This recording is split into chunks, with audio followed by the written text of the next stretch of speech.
A little involved, huh? How about the Vikings being frauds?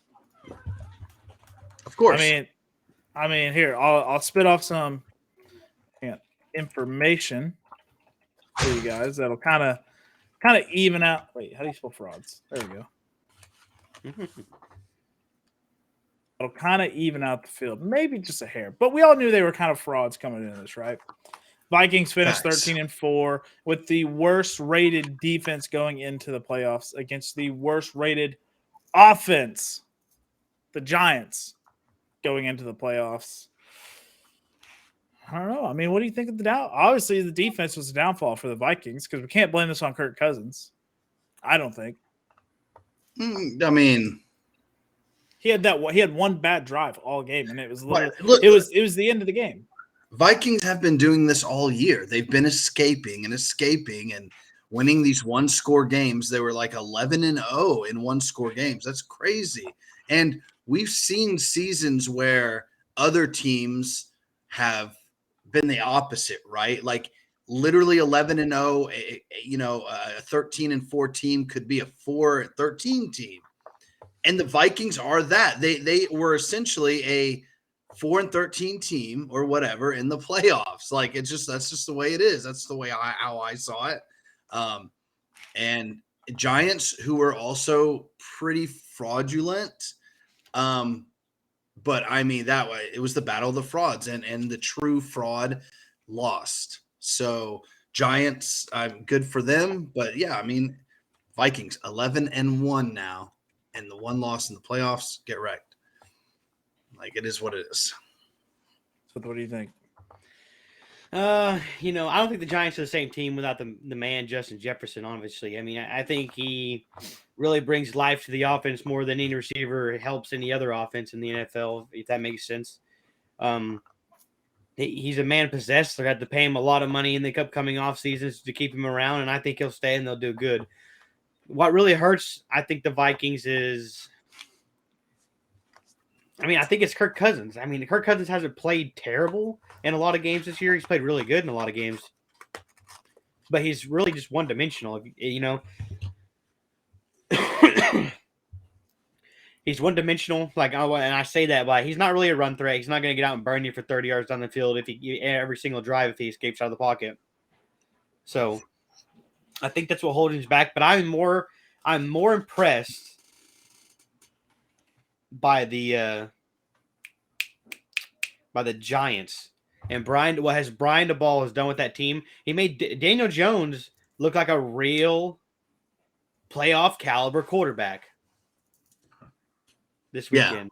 Yeah. I mean, they're calling him Vanilla Vic. Like Barstool is they're selling shirts of Vanilla Vic with Daniel Jones. Yeah, it was pretty impressive what DeBall has done with Daniel Jones, because Daniel Jones has been one of the most efficient quarterbacks all season. Like, he hasn't turned the ball over a whole lot. He makes good throws. Yep. He runs the ball when he needs to. I mean, he had 74 yards rushing last weekend. I mean, just torching the Vikings. He's fast for Daniel Jones. So, I mean, I thought they were frauds. I thought they were going to get beat out, and they still may. But every year the Giants have made the playoffs and won in like the last 20 years. They've went all the way. Their Giants have been an all or nothing playoff team.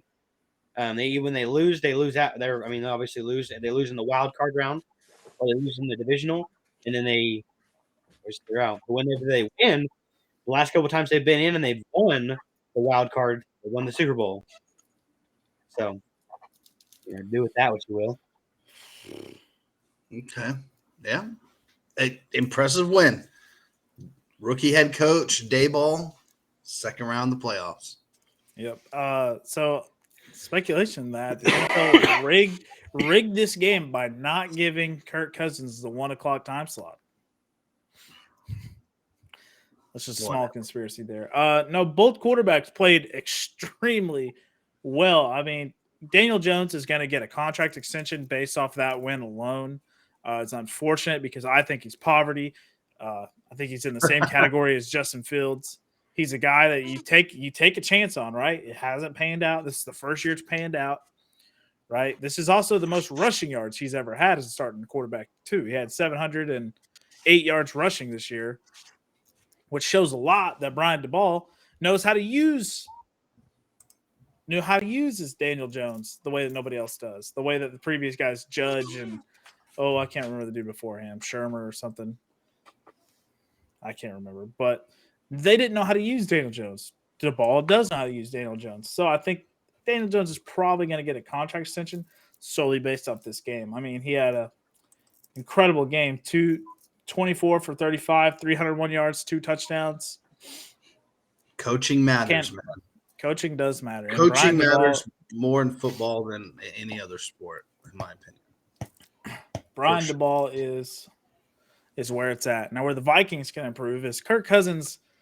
He can be that guy. Like Seth said, he's very one-dimensional. He can be that guy. You got to get defense, man. I mean, everybody out there is walking around with an AARP card on defense. It's like they got to get some young talent in the draft. They're going to have a high pick or not, a low pick, I guess, if you go backwards, right? They'll be in the 20s, late 20s, somewhere around there, like 24, right? They were the first ones out. So they'll get like 24. Draft defense. I mean, go hard on defense. And I'm not talking, let's just get an edge rusher. No, you need corners. You need safeties. You need D-line. And you need linebackers. Eric Kendricks is getting old, man. And I can't name another linebacker on that team that's worth a damn. Harrison Smith was his 79 speed. Harrison Smith is still a baller, but he should be more of in like a selective role, like rushing off the edge, not really dropping back into coverage. They need to get like a younger, more efficient guy to be dropping back in coverage. Yeah. That's just my thought. But the Vikings proved to be frauds, 1-score games, so